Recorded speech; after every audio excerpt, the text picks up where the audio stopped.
Now it's time to learn how to section quilt 2 more blocks. This is Pointy Paisley, and you stitch this by first creating a triangle, then pivoting off your starting point with many echoes. And you can echo your triangle as many times as you want to fill in your quilting space. You will have some weird areas, like the area I'm stitching right now, that you're going to need to be able to stitch maybe half of your triangle to fit it into that odd area so it keeps consistent with the rest of the design. You can make your triangles as big or as small as you want. You can see here this little triangle is a lot smaller than the triangle I started with, but that's so it'll fit in that little tiny complex area pretty easily. Of course, this design can be expanded to fill large areas of your quilt, but it can also be shrunk down. And we are really trying to fit this consistently in this area so that you can tell what the design is and that all of the lines of stitching stay roughly 1/4 of an inch apart.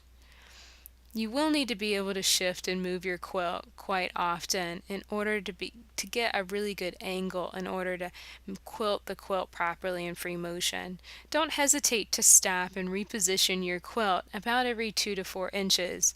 The better and more often you move and shift the quilt, the better you'll be able to quilt it, honestly. Now, of course, I've sped the video up quite a bit. I wish I could quilt this fast regularly, but I can't. I've sped it up so that way you can see how I'm taking this paisley design, and I'm just kind of running all around this flower shape first. This design is worked basically in a row, and that's essentially how I'm quilting it. I'm working a row around the flower and then down into this complex area around the leaf and the stem. And this is a really good way of filling this area quickly and not really working yourself into any corners. You can see I've basically just taken the row back to the edge of the block, and I'm just working those triangles as evenly as possible into that space. I have stitched in the ditch around the block itself, so that way I can travel along those lines easily and get into all of those nooks and crannies very, very quickly. Now, Pointy Paisley is a pivoting design, so we're pivoting off of our starting point, but you could easily use another design type. We've been experimenting with independent designs, and then next we're going to learn an echoing design. So there's many different designs that work well in this situation, and of course there's many different pivoting designs available. Pointy Paisley is just one of them, but you could also do regular paisley with teardrop shapes, moon paisley with a crescent moon shape. There's really an unlimited number of filler designs that can work in this situation.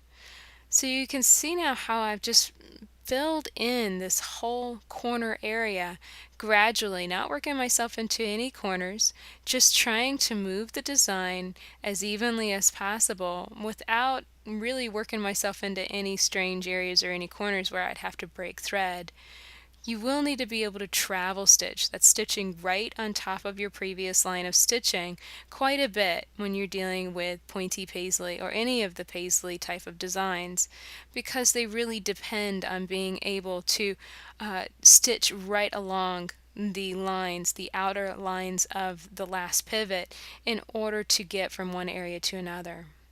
Now here's an area that I really wanted to show you, and it's going to come up really soon on the video, and that is the area around the leaf shape. You can see I'm stitching right along that leaf shape right there to get into this area, and it looks like I'm going to quilt myself into a corner, doesn't it? Because I'm going to fill in this area between the leaf and the stem. I'm going to butt up my Pointy Paisley around this area, filling in all of these weird areas. But where am I going to go now that I've filled in this area and stitched myself into a corner? Well, if you'll remember, when we stitch in the ditch around the block, we can travel along all of those stitch in the ditch lines. So I'm going to continue filling this little weird area and then simply stitch in the ditch along that stem where the stem connects to the flower shape in order to get to the opposite side, right there. And here's what it looks like when you finish filling your block with Pointy Paisley.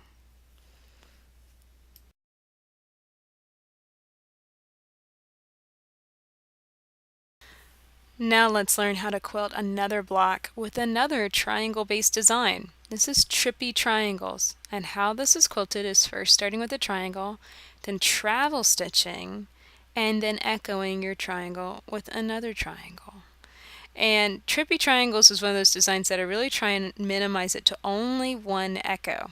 So there's only one echo allowed, and then you move on to another triangle. But you don't have to set yourself that rule unless you really want to.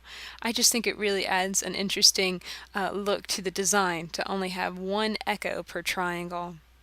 Now, what is the main difference between trippy triangles and Pointy Paisley? They are both triangle-based designs, but they are made from two different design types. This is an echoing design, so by traveling, like what I'm doing right now, travel stitching along the edge of the design or along the edge of the block, I'm putting some space, some distance between the starting line, the starting triangle, and the echo.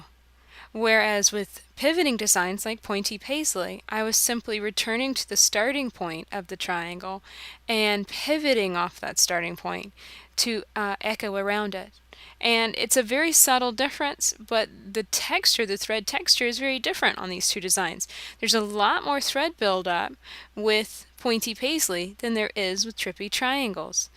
You'll probably also notice, even in just the short amount of the video that I've been stitching, that this is a lot more time consuming than Pointy Paisley, because you have to be a lot more careful about the spacing of your lines and travel stitching. Travel stitching always takes time, and because of that, it is a more time consuming design. So I am going to have to speed this up so that way you can see how it fills more of the block. And we're going to start that about right now. And I want to show you something kind of fun. And I'm stitching in the ditch around this area, but then I stitched off the line. And I managed to take that stitched off the line area and just simply turn it into another trippy triangle. And I wanted to show you that, so I edited it into the video, because sometimes when you're stitching in the ditch, it's really easy to stitch off the line by accident. And I hate having to stop and pick it out, pick out those stitched off lines. But whenever you're using a filler design to fill in the background, well, you don't really have to worry about it so much, because all you have to do is simply continue your filler and then go back and stitch right on the line, right on the edge of that applique or right on the edge of the block, and fix the area. So that's kind of a little cheat that I use quite often, because my stitching in the ditch is absolutely not perfect. I don't know whose is. And by filling the block, I'm hiding all of those imperfections. It's a very simple way of keeping the design consistent. We talked about consistency a lot in the Wandering Clover block that we quilted in section 2. And it's really important to keep everything consistent. So I'm keeping about 1/4 of an inch in between each of these triangle shapes. And I'm even like right there, I just wiggled in and added a couple lines in order to keep that triangle consistent with the shapes around it. And that is going to keep your texture, the texture of your block, and the overall look of the quilt very even, so that whenever you're looking at it, your eye isn't caught by a weird area, an area that's open, or an echo that was a little too wide or a little too narrow in the quilting space. Consistency is the biggest key, I think, for free motion quilting, simply because once you master a design, and get the stitch down, simply making sure that they're all the same size and shape and the echoes are the same size and shape is really the most important thing. So I filled in that whole area around the stem and that leaf, and now I'm working my way up, and I'm trying not to quilt myself into a weird area, but because there's so much traveling involved with echoing designs, it's really not a problem. I can just wiggle in another triangle right here, travel stitch my way back out again.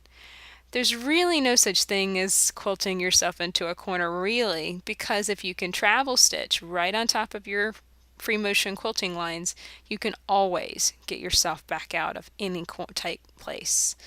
So I hope that all makes sense. Here's what it looks like when you finish filling a block with section quilting with trippy triangles.